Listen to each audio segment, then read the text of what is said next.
Bismillahirrahmanirrahim.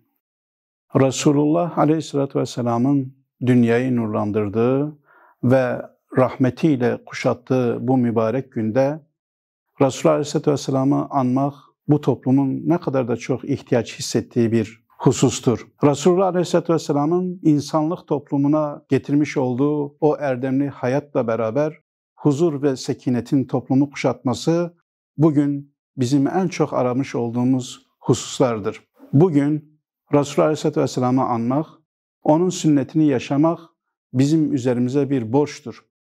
Bu toplumun ihtiyaç duyduğu en önemli hususlardan bir tanesidir.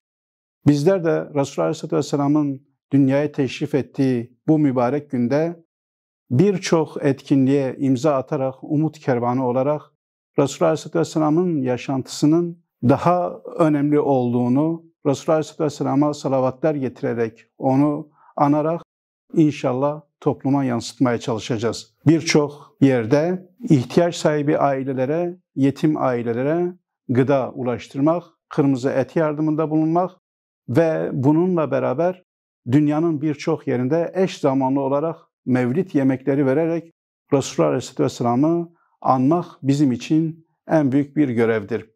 Yapmış olduğumuz bu çağrımıza hayırseverlerimizden büyük bir teveccüh oldu. İnşallah onların Resulullah Aleyhisselatü Vesselam'ın bu mevlidi münasebetiyle vermiş oldukları yemeklerini oradaki ihtiyaç sahibi medreselerde, yetimhanelerdeki yoksullara dağıtacağız. Rabbim hayırseverlerimizin hayırlarını, ecirlerini kabul etsin, kendilerine kat kat mükafat versin.